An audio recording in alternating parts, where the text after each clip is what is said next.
going to start the recording and hope that everything goes well. There it goes. And let me mute you guys out first, and let's talk about some of the controls we have here. First, I need to say that the last 2 weeks have been, I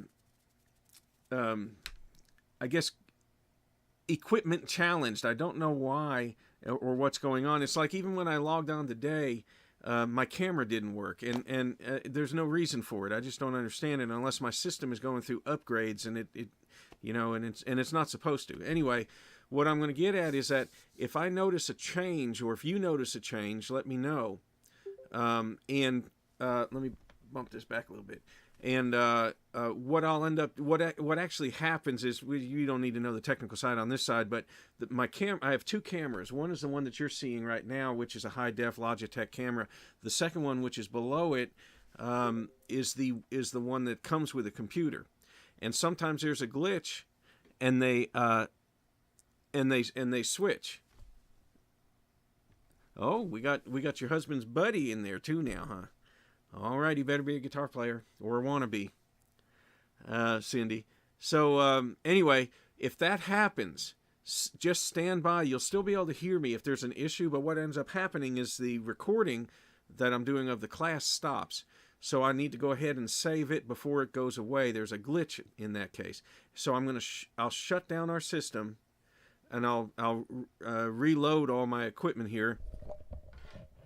And we come right back on. It takes about 30 seconds. Okay, so just bear with me. Next week I'm using a newer computer, so it shouldn't be a problem. That's all I need to say about that. So let's look at some of the things here. One of the things that's important, you've got a chat box, and a lot of you found it already. That's just a scrolling, rolling thing. From what I understand, the chat box also it downloads onto your system somewhere. I don't know where, because I never go back and look at the chat box. Next to your name, or if you click your name, a hand will go up, which is pretty neat, because it's a yellow hand, and I'm the only one that sees it. So if I ask you a question that could pose embarrassing, like, did you guys really stink that bad when you played that? You can click your hand up, and I can see reactions that way. Also, if you have any questions on anything, you can click your hand up, and I can go ahead and open up your microphone, which is the easiest way here. So see if you can find your hand and then leave it up. It's going to be, it could be an arrow. For some systems, it's different. There, Kate found it. It could be one guy just clicks his name and it goes up. But it's going to be near the in the attendees list. So go ahead and there you go. They're starting to leave it on there, Robert. There you go. There's Bob, and I've got Kate and Mark and Robert and Stephen and Bob. Got 5 up. Linda just found it. Keep going, gang. Look for it. I don't think you're going to hurt anything. They're getting there. And like I said, that's how you're going to click your name, your hand up, and that's how I'm going to see you coming in. You know, with a question or a comment of some kind. There you go. Keep them up there. So I need Cindy and Jack and Jim, and that's going to be it then. And sometimes I ask you to raise your hand quite a bit, you know, so you have to put the pick down, you have to find the mouse, you have to click it on. Okay, and then you can see on your side what it looks like. On my side, I can put it down, which I just did. I put everyone's hand down. Go ahead and throw it up one more time, just so you feel the empowerment and the control. It's really pretty cool. I mean, it brings immediate attention. I don't open your cameras up. I can only have 6 on at one time. So, and then Stephen with a PH, we were asking to find a place where your hand can be put up. And if you click your name or right-click your name, you'll see an arrow that points up, or you may even see a hand symbol. Some people say it's a blue hand on their side. I really don't know. Can't find the hand. All right, so Cindy, I'm going to open up your mic. So what kind of system are you on? And you're muted on your side. Are you on a Mac or PC? You got to find your mute button. Oh, you found it? I'm on a PC and I found it. It was a right click on the name. Okay, good. So you guys heard that. That's what it is. All right. Okay. Let me mute you out. Now, and was there something else, Cindy? Because I cut you off right there at the end. That's the most important one. Now, actually, what happens here, and let me go ahead and throw your hands down. If you didn't find it before, it was a right click on your name for Cindy. Some people just click on the name and it goes. Okay, but it's an important feature because that's one of the ways we're going to interact here. What happened earlier? I sent you your tabs, your sheets. You got 3 sheets in today. There you go, Jack. And you're on the phone, so it may be different for you. And then people on an iPad is different as well. It's hard to chat in and stuff like that. So there you go. You guys found it. All right, good. So earlier I sent you your tabs. I also, about a half hour ago, sent out Dropbox links. And Dropbox, if you've never fooled with it, should not cost you anything. So if they ask you for money, there's something going on there. It's not supposed to happen. You should be able to just click on the files and download them. And I suggest you start in your music folder, a folder called Flatpicking, however you want to name this session. Hopefully you'll sign up for the other session, so you would call it Flatpicking 101. And then everything we send, you'll just download into that folder. Okay? After the class, I'm going to go ahead and put a header and a footer, or tails. Where are the files? The drop. Let me open up your mic, Cindy. You're talking about the Dropbox files? Yes. Yeah, I sent you a link about a half hour ago. So. In email? Yeah, in email. Yeah. Yeah. So you should see. And I don't know how that comes to you. I know that was it Tim? Someone here, and I'll have to find the name. Tim, I think. I got a request from him to join the Dropbox thing, but his name was already in the list. So I don't know why that happened, but it may be because he's not been a user of Dropbox. So then I have to okay it, but it should just go. I really don't know. I don't know why they would do that. So in the Dropbox files, I send that out every week as well, usually right before the class, because I don't really want you to be looking at it and going over it. We're going to go over it here. So anyway, I sent that earlier. Be looking for it. If you didn't find it, then send me an email and I'll send it back out. But check your spam boxes, because if you haven't got anything from me before, I look for it, because it went out to 19 people. All right, so there's only 16 of you here now. Everyone here would have got it, so you should have found it. Oh, you signed up 10 minutes before class. Well, no, you didn't get anything then, and I won't have time really to send you these sheets, so we'll have to. I don't think I can do that, Cindy. Yeah, do that. Send me an email. I'm looking to see if there's a way I can copy your email address to the clipboard. I can do that. Yeah, it would just take a little time. So let's hold off on that, Cindy. And for anyone else, if you signed up like moments before class, I sent out stuff this morning, and then I sent it out about a half hour ago. So hopefully this will be in great detail. And I like to show things up this way as well. This is the first sheet we're going to go over, but I want to go over some things first. Any questions on the system? This is kind of how it works. It really is a great medium for us to use, because I can't get all over the country, and you guys are in your own homes. All right, so first thing I want to do is go over. Actually, throw your hand up if you really consider yourself a beginner.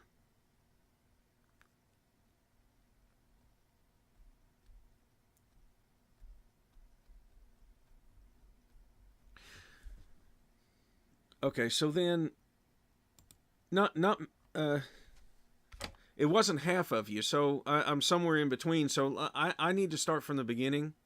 So kind of just let me do that and bear with it.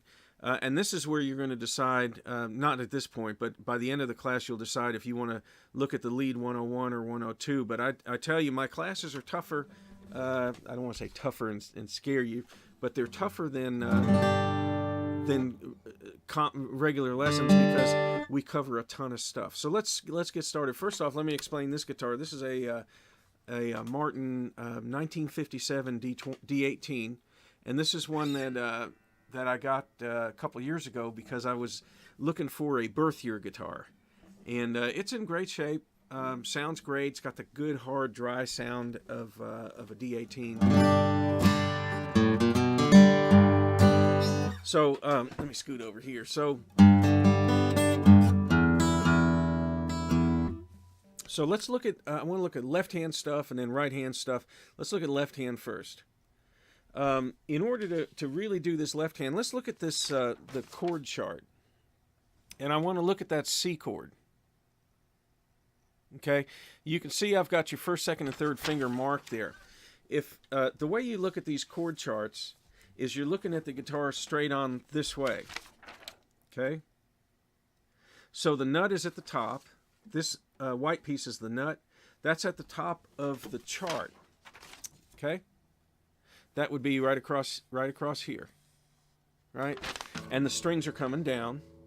The first string is all the way on the right, and the bass string is all the way on the left. I'm using mediums. I always use medium strings. The way I'm going to get you guys to play, and I use these DR strings. The way I'm going to get you guys to play is if I use light gauge strings, I'm going to make them rattle. You know, and I'm going to get to picks and stuff like that first, but I want to get to left hand placement. And the best way to do that is if we're holding this C chord down. So you can see by the dots are numbered. Those are the fingers that I want you to use on the strings. So the first dot appears on the second string from the right, which would put it on the second string. So go ahead and put your first finger on the second string. You're just going to use the tip of your finger. Okay? Then put your second finger down. You skip a string and go to the fourth string in the second fret. Okay, and of course these boxes are frets. I don't know how far I want to take this back to talk about, in the class we talk about frets and the names of the strings and setup of your guitar, and we do all that on the first class. So I really don't want to do that now because I think we can get right into the meat of this. So I've got my first finger on the second string. I'm going to use the tip of my finger, so I'm going to curl my fingers around. I don't want to use the flat part. I want to use the tip because that way I'm going to be able to clear the other strings. If I by clearing it, it can't sound like that, right? So I have to bend my fingers around so that I don't touch anything else. Then I'm going to skip a string, skip the third string, and put your second finger on the fourth string, second fret, and then the next string is your ring finger, and that's your C chord. All right, now go ahead and throw your hand up if that's a new chord for you.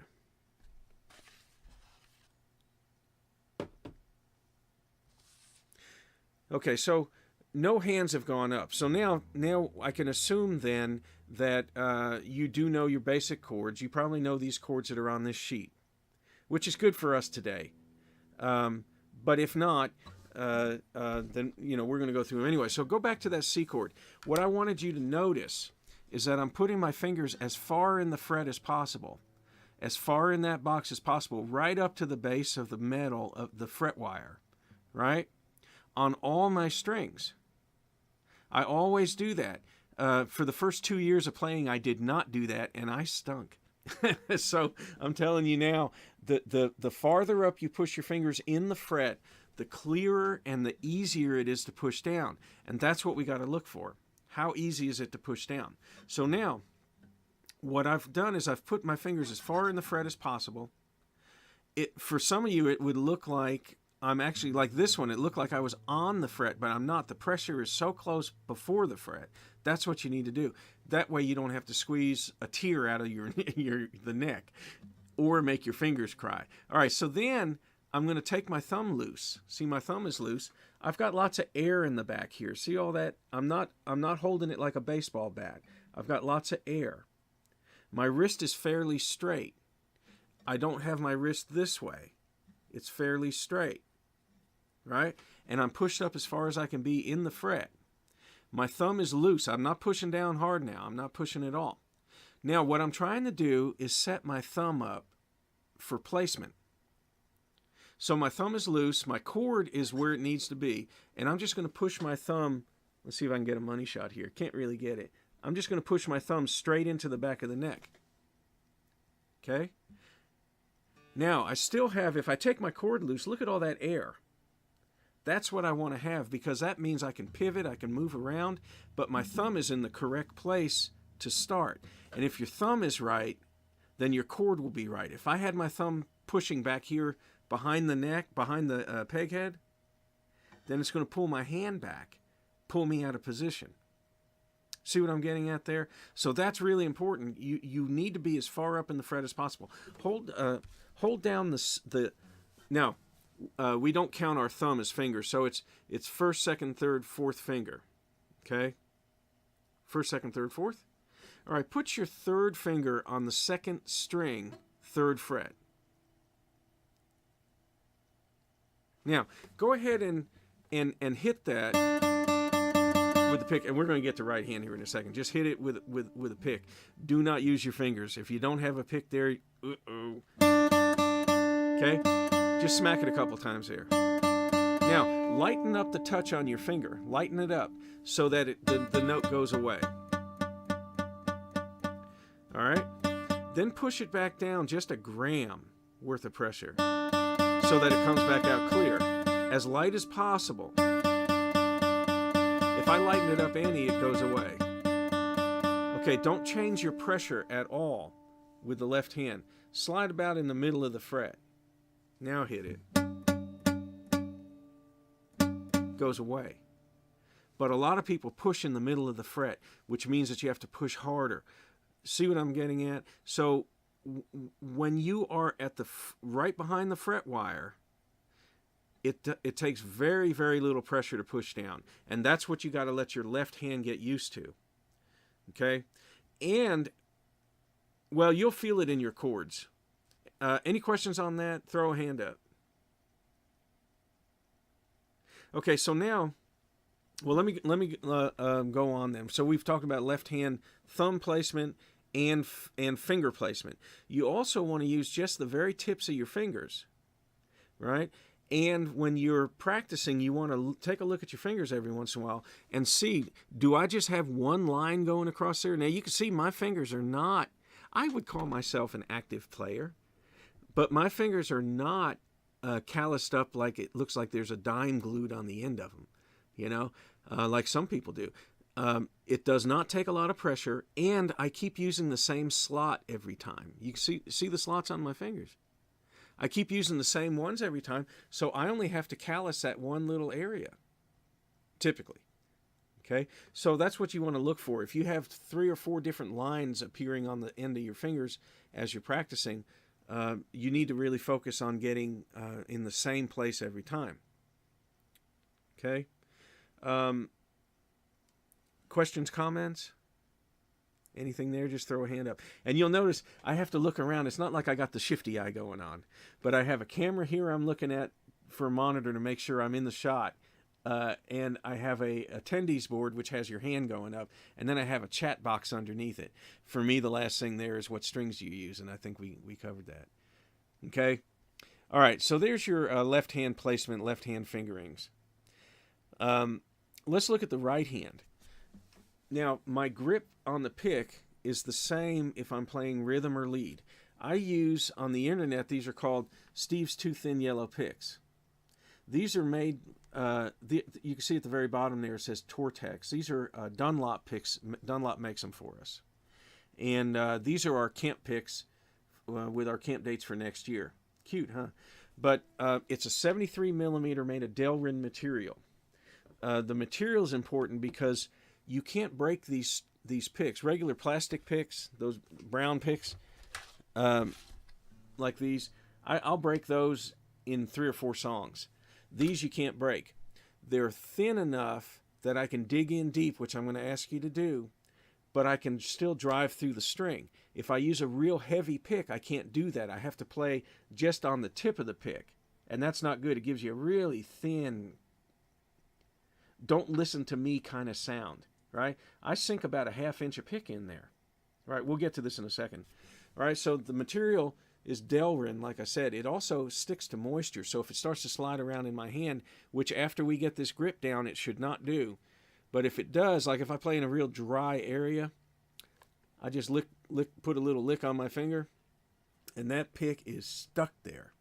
And if you do that at a jam session kind of thing, you'll also notice that people won't ask to borrow any picks. All right. So I use this one.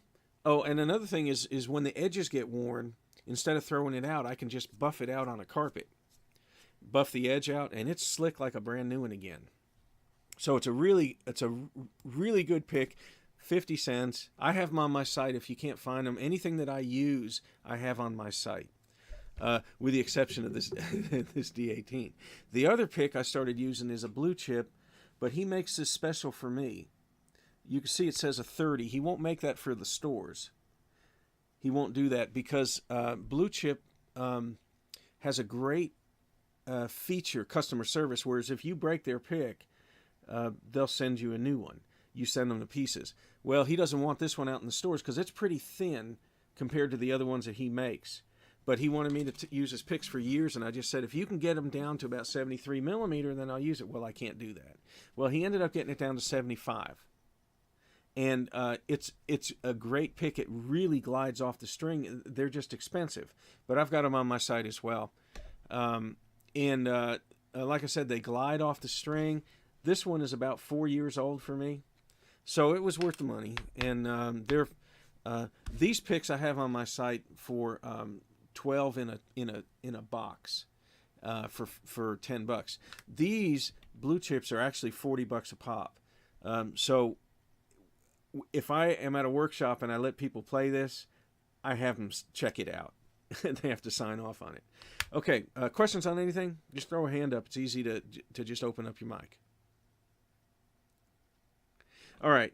Now, I do want to go over these chords. The first one here is this G chord. This top line gives you your main chords, G, C, and D. G, C, and D will allow you to play thousands and thousands of songs. Okay, those are called your 1, 4, 5 chords, meaning that. Let me see if I have a handy sheet here. I don't see one here. So, I have one that I send out to you guys in the course.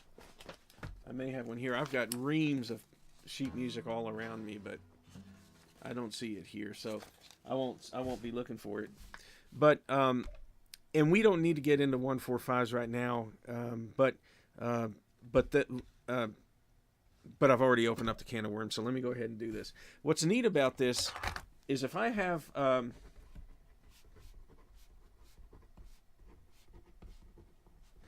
our musical alphabet goes A, B, C, D, E, F, G. After G, it starts again at A. A, B, C, D, E, F, G. It doesn't matter where I start. C, D, E, F, G, A, B. Doesn't matter where I start. Okay? So I have A, B, C, D, E, F, G. After G over here, I put a A. A, B, C, D, E, F, G. Go ahead and just write that down on something. So you write A, B, C, D, E, F, G, A, B, C. Okay? And if I was, and actually, you can put a G before the A, right? Because after G, it goes to A. So I can start the whole thing with a G. G, A, B, C, D, E, F, G, A, B, C. Okay, if I put a number, I'm going to put a number under the G, number 1. And I'm just going to count them off. 1, 2, 3. So I'm going to count my letters off. 1, 2, 3, 4, 5, 6, 7, 8. At 8, just stop right there because 8 is really the same as 1 again. All right? So that's what I did. And if I look at that and look at the numbers 1 and 4 and 5, those are the 3 chords at the top of the line here. The 1, 4, and 5 chords of this pattern are going to be the 3 chords that fit together for most bluegrass, folk, gospel, and country songs. 1, 4, 5, same old songs, same old chords. Okay?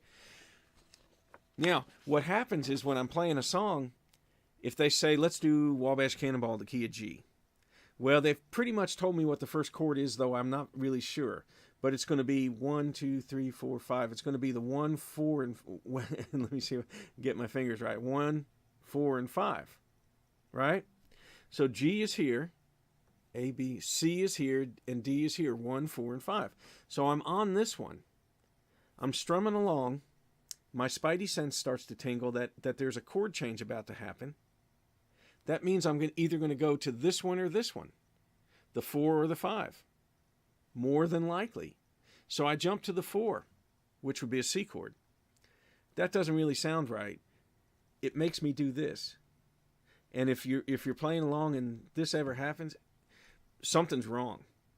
If you never flinch, then it was right on the dot, because music is so smooth, you just flow right through it. So if I jump on that C and it's not right, then I know it was the D, but by the time I figure that out, I'm too late. I may as well go back to the first chord again, right? But I remember that in about 30 or 40 seconds, the song is going to be in the same spot again. They just go around and around, same thing, right? So I'll know that my first chord change, I'm on G, is going to go to D. And that's kind of it. You just kind of sort this stuff out. All right, so that top line there is your 1, 4, 5. So if you want to fool with this, Annie, if you put a 1 and start counting over any of these, like C, 1, 2, 3, 4, 5. My 1, 4, 5s for the key of C are going to be a C, an F, and a G. Okay, so you can do that. That's how that. And I have a sheet I send out. It's called Straight Line Transposition, and we do that in the rhythm class. Because that's important for transposing a song. You learn it in a book in one key, but you can't sing it there. So we change it to another key, and we just transpose it. And we use just a simple line like that to do it. Questions, comments? I think we're back to strings. Is that what we're talking about? Yeah. You know, I usually cover all that stuff, but I have so much I want to cover today. But I use a 13 to a 56, Jim, if that's what you're talking about. And they're rare phosphor bronze. It's a rare phosphor bronze string. They're really good strings. They last me for a long, long time. Again, I'll have them on my site. I have 12s on my site for people that want the light gauge, but I don't use those because my first and second string would sound really raspy when I whack it. Okay, now I want to look at this G chord. The G, this is important in that I use my first 2 fingers in the bass, and I use my little finger on the first string. And that's what I end up with. Now, the author strongly suggests that you use your first 2 fingers in the bass and your little finger on the first string. Why, you might ask?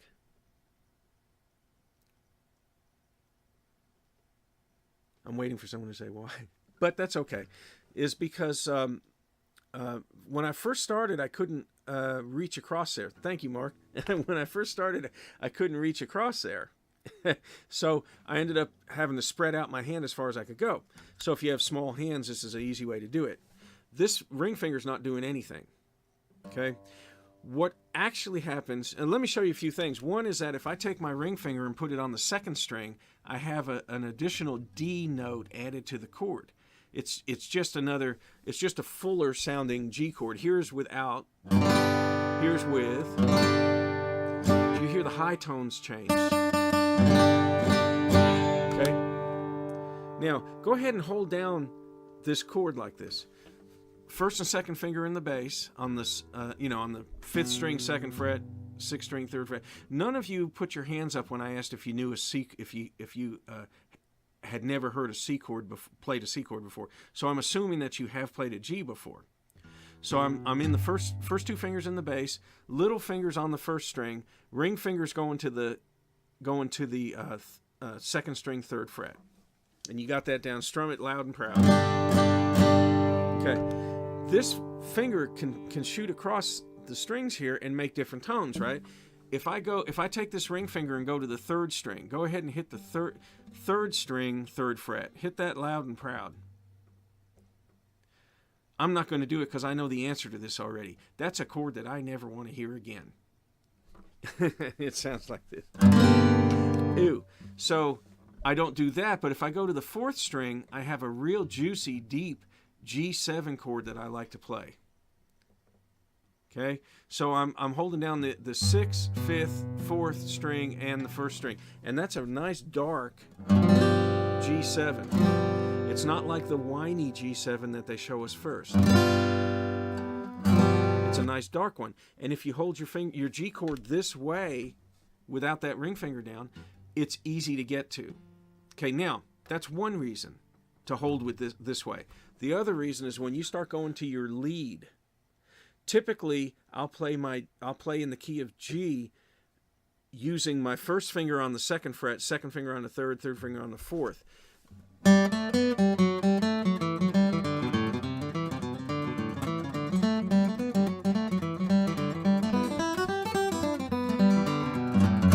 I had almost all of it was done that way. I have national champ Mark Cosgrove calling in. Wonder what he's wanting. He's probably wanting to buy some of these yellow picks because his picks are just too heavy.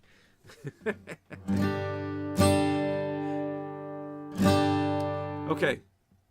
So anyway, so later down the road, the way I hold this G chord with my 1st and 2nd finger planted at the 2nd and 3rd fret will set up my lead work.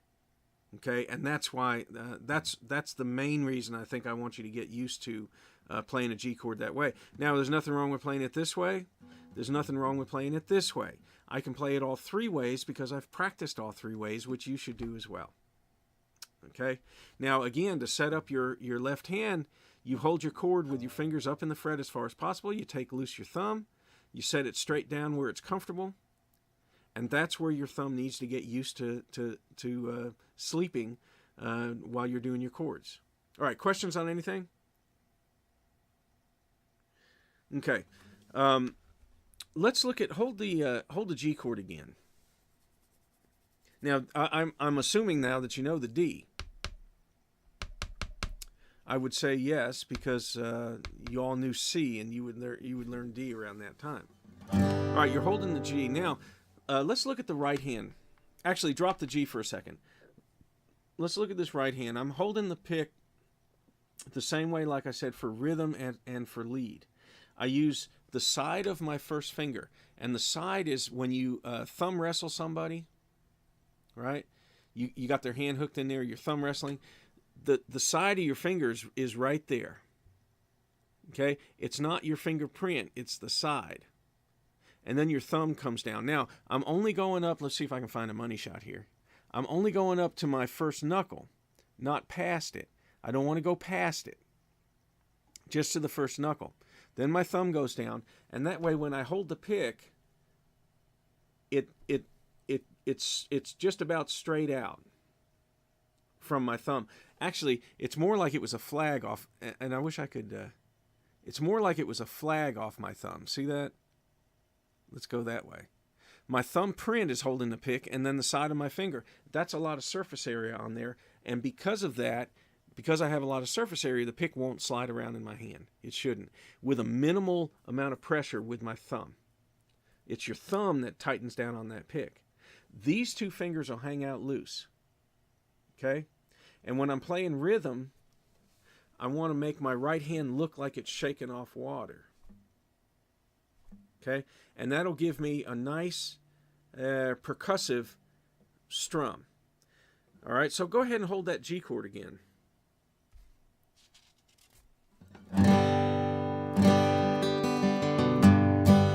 Okay. What I want to do is strum through. Any questions on the grip? Of course, we cover it more in the the online classes starting Monday, but I just don't. I still have a lot I want to do today. Okay, so now and the author strongly suggests do not hold it with 2 fingers. Do not rest on the bridge. Right? Don't rest your hand on the bridge. Free floating for rhythm. When we do our lead, my little finger is straight down to the top. Okay? To be a support mechanism for me. That's what's going on there. All right. So now, strum through your G chord on quarter notes. Quarters are always hit with down swings. If we're in 4/4 time, there'll be 4 down strums to the measure, right?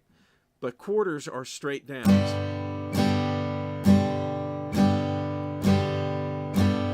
Okay? When you do your eighth notes alternate down on the first, up on the second. Down, up, down, up. So give me 4 quarters, and then give me 3 quarters and 2 eighths. And you'll see the right hand really doesn't stop its pendulum motion. 4 quarters, then the next measure, 3 quarters and 2 eighths. 2, 3, 4. 4 quarters. 3 of them. 1, 2, 3, and then a down up. Okay, now 4 quarters. 3, down up. Okay. 4, 1, 2, 3, 4, and. Okay, hold it there. Now give me 1 quarter, 2 eighths, 1 quarter, 2 eighths. 3, 4, 1, 2, and 3, and 4, and 1, 2, and 3. You should be smoothly coming back. Your right hand is just going down, down, up, down, up, down, up. Turn it into all eighth notes.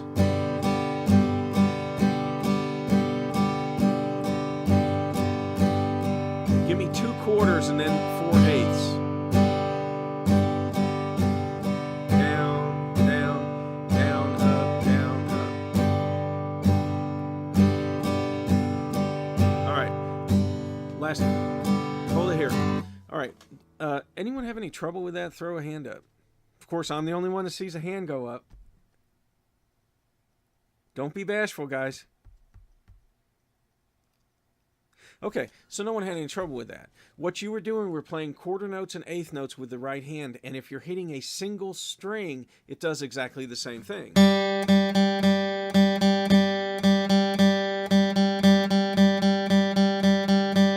The only thing is you have to hit one string, and that's where people panic. They throw that natural ability to just have your right hand be a pendulum, they throw it in the street. They panic, but you really have to watch the down-ups.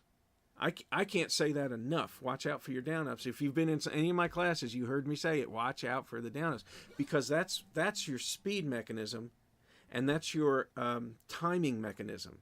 If my hand is always going like this, whether I'm hitting quarter notes or eighths, right hand doesn't change. See what I mean? Your right hand is your timing. It's your pendulum going back and forth. Okay, so now one more chord I want to work on here is the F chord. And F, for an in-depth look at the F chord, search my name out on YouTube and put dang, D-A-N-G, F. Because I have a little video there on how to hold that dang F chord. The F is maybe the hardest one you'll have to learn in the beginning stages, because you have to take one finger and push down on 2 strings, and then your second finger goes down, and then your third finger goes down. And I have this a little bit on that video clip that I sent you. The problem with this chord, now you'll notice how far up in the fret I am, because I need the easier place to push it. Also, if I'm holding a G chord, look at my elbow. Just free and just hanging there. If I go to an F, I have to pull my elbow in my side, and sometimes just in front of my body, because I need more leverage. And I'm using the side of my first finger. Okay. Use the side of your first finger. My thumb has got lots of air.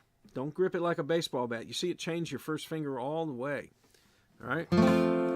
And this, like I said, is the hardest chord that you'll have to learn, because you have to push those 2 down and get them clean. And you're fighting the tension of this nut. So you may want to put a capo on, make it easier, or slide your fingers down around the 5th fret or so, because your strings are softer and more rubbery up here. Okay, now let me show you any questions, comments, anything there. I'm going to keep flying along.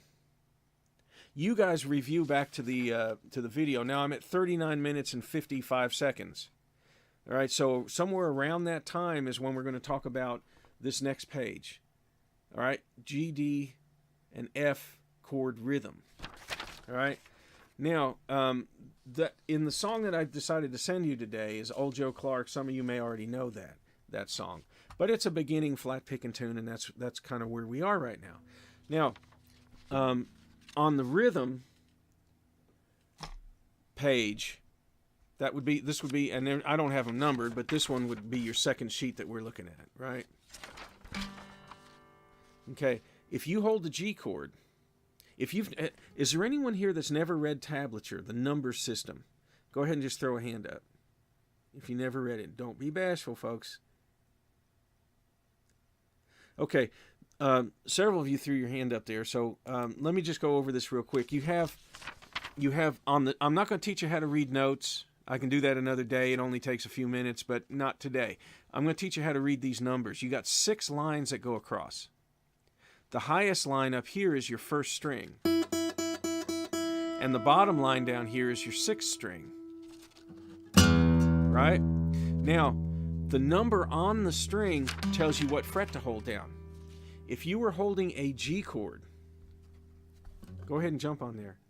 You would see that you're holding the 6th string 3rd fret.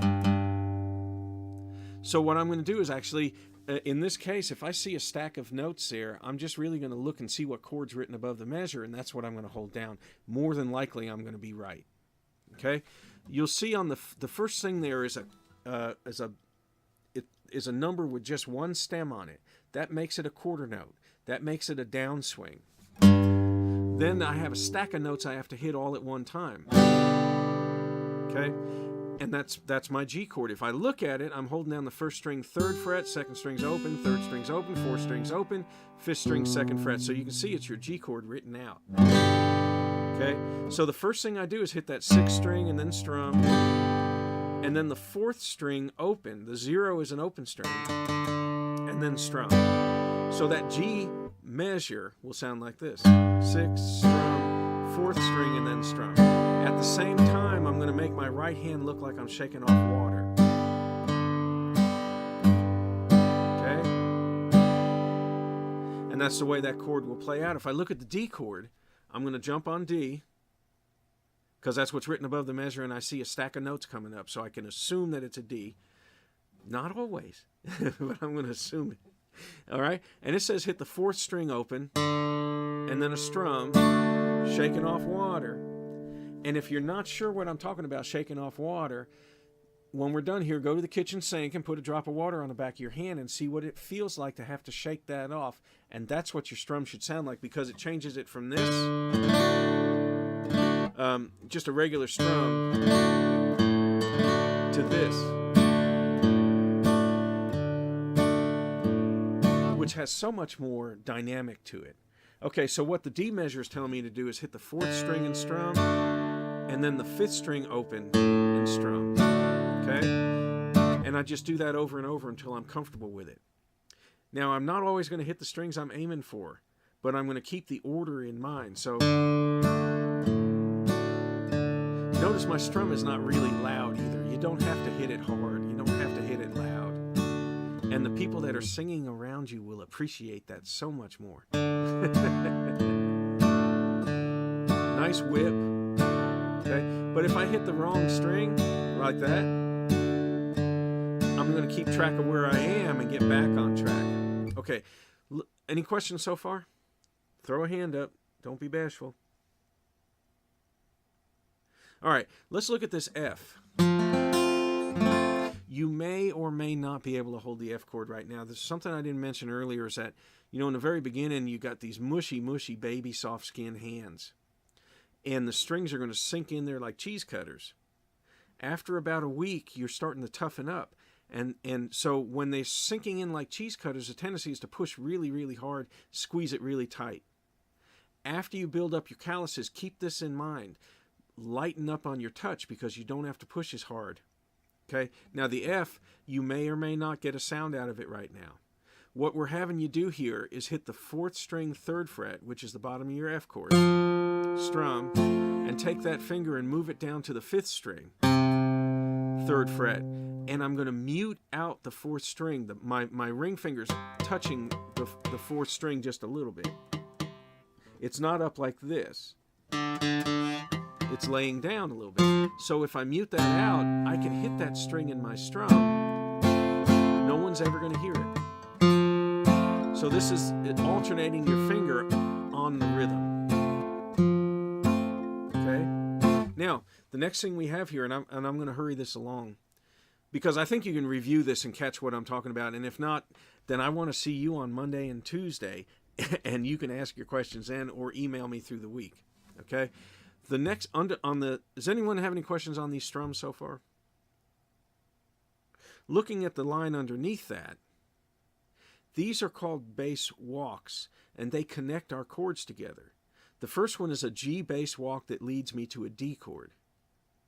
And I'm going to play the 4 notes and then go into what I would do for D.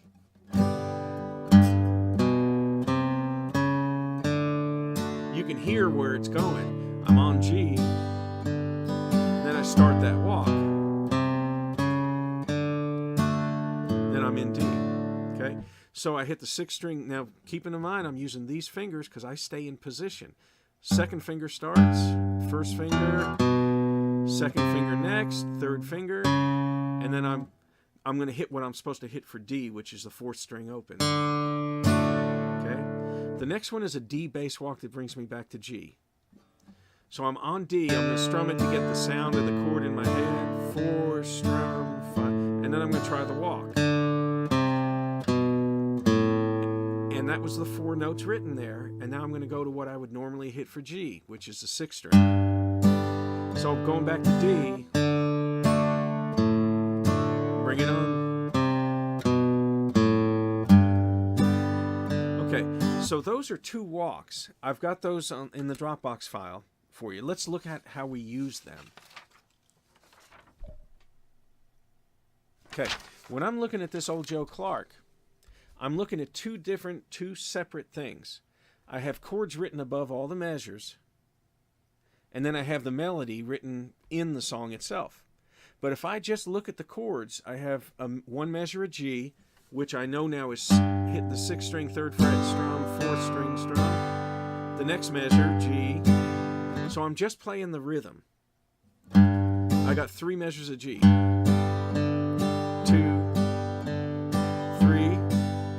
and then a D chord. And then I've got 2 measures of G. 1, 2, 3, 4, 1, 2, 3. Now I have what I call a split measure.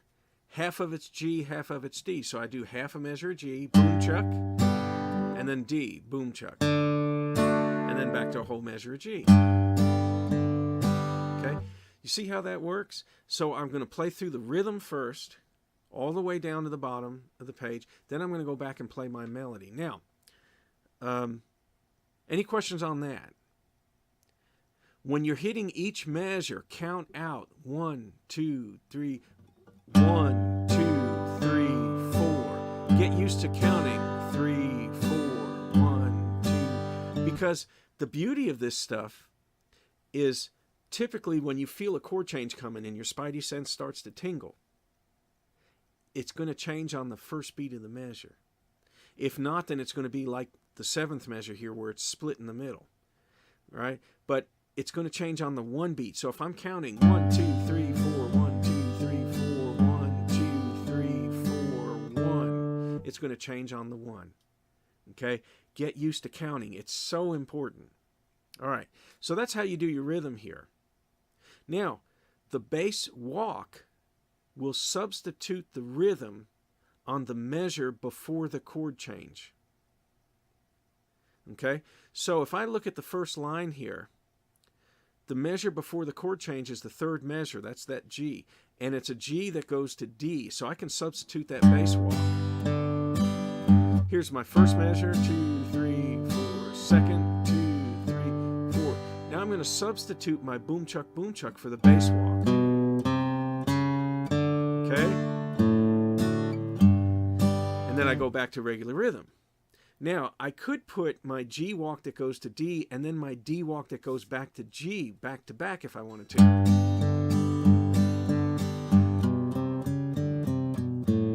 But there's not a lot of chords going on there. So really what I'm going to do is maybe the first time through, I'll put the G that goes to D walk. I'll play it down to the repeat signs, which is the end of the second line. That's going to send me back to the top. And when I go back the second time, I may skip the G walk and now use the D that brings me back to G. Okay? Because it's a 4-beat walk, I can't use it on the second line, third measure. Can't use it. I just play that normally. 1, 2, 3, 4, 1. Okay? All right, any questions on that? Now, the rhythm is played on your Dropbox file as well, so I don't have to go over it anymore here. I want to get onto these notes. Okay? This is when the guitar starts to come alive, when you hear the melodies of these songs that we play. Now, the first 4 notes in this song are quarter notes. They're just a stem coming off of a number or a note. You may be a note reader here. If it's just a stem coming off, it's a downswing. Case closed, you're done with that. It's a down. So I have 4 downs in a row. And that's the same as when we hit our strums. Down, down, down, down. All right, so this is telling me hit the second string 3rd fret, then the first string open, then the first string 1st fret, and then the first string open. Okay? And then I would try to, I'm going to try to play through the whole thing a couple times. This is you. I'm going to try to play through it, the whole thing a couple times, but then I'm going to go back and start to now try to memorize it. So I would try to memorize that first measure, because I can't play it fast until I got it memorized. Okay? Then I go on to the next measure. Let's look at it. 3, 1, open. They're all on the same line, so I don't have to change string. Those are all downs, except the last 2 notes are beamed together at the bottom. That makes them 8th notes. That makes the first one a down, the next one's an up. Someone has been kind enough to put arrows on the page, so I don't have to worry about really thinking about it. Okay? Follow the arrows. So the second measure sounds like this. If I was counting it out, I would go 1, 2, 3, 4, and. Okay? 4 and. The and swing is always an upswing. 1 and 2 and 3. See? And that's going to keep your time. Otherwise, you're going to have to guess it when the time is. If your right hand is a pendulum moving along, you don't have to guess. Now, look at the third measure. It's the same as the first. Okay?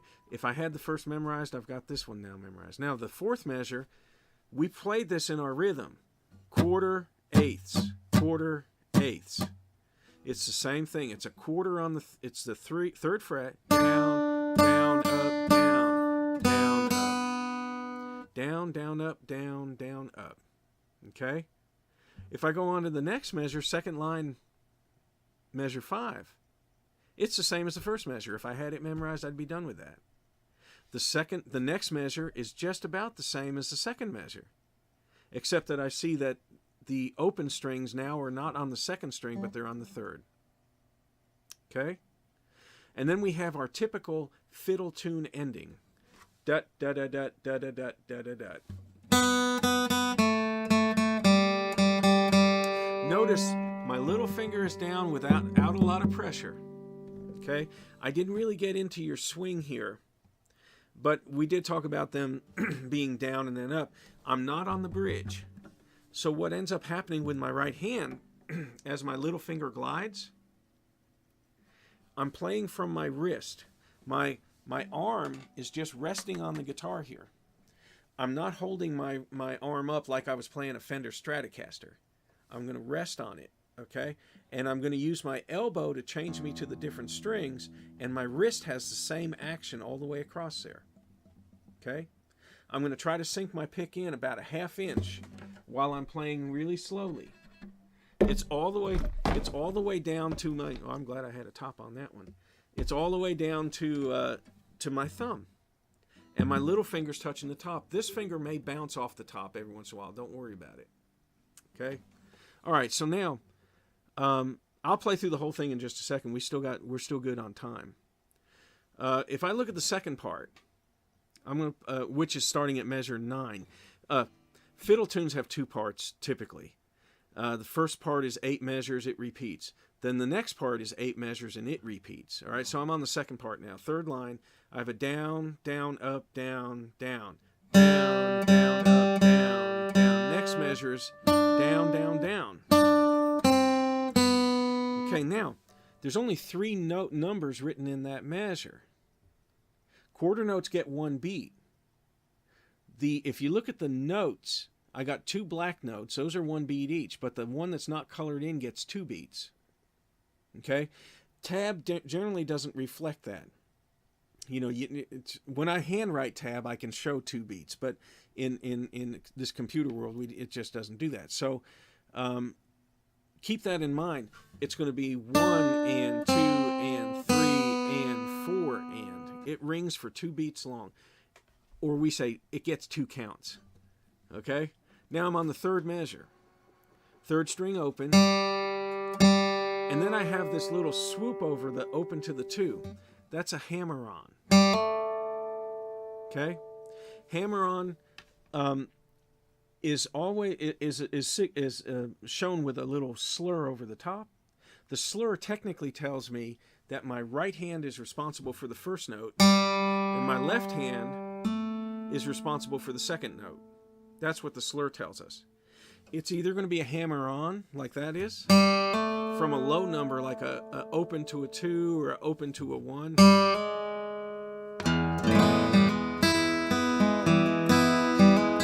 Right? That's a hammer-on. It goes from a low number to a high.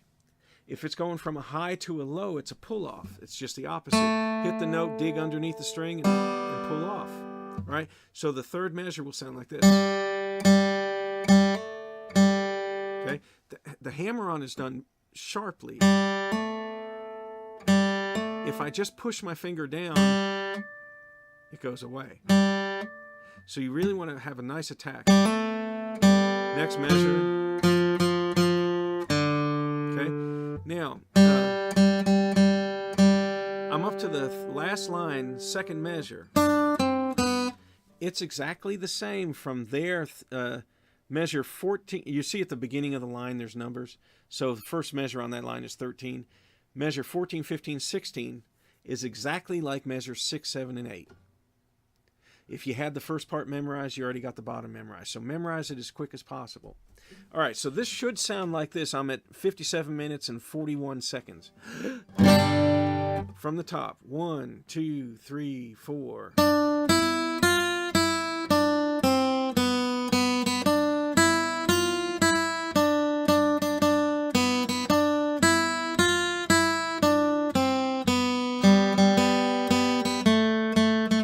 The head bob, right? That's keeping my time for me. Putting my whole body into it.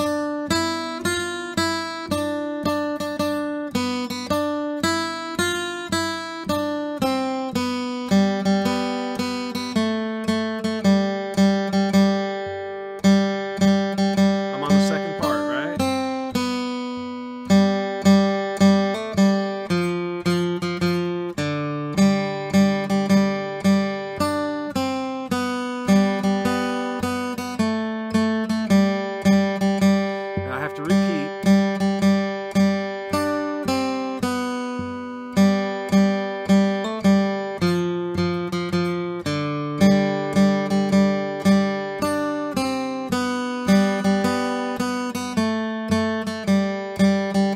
I start my rhythm. 2, 3, 4, 1, 2, 3, 4, 1, 2, 3, 4, 1, 2, 3, 4, 1, 2, 3, 4. And then you would go on back. Okay, let's hold this here though, because there's only like 40 seconds left before the click goes off. The class doesn't just go away, but my recording timer stops. So Bob, send me an email after this because I can't address that right now. Okay, so anyway, what I wanted to point out here is how old Joe Clark is going to set up. Now, I should have said, you know, your speed on this is going to be like this. So that's really where the work comes in. All right, the timer's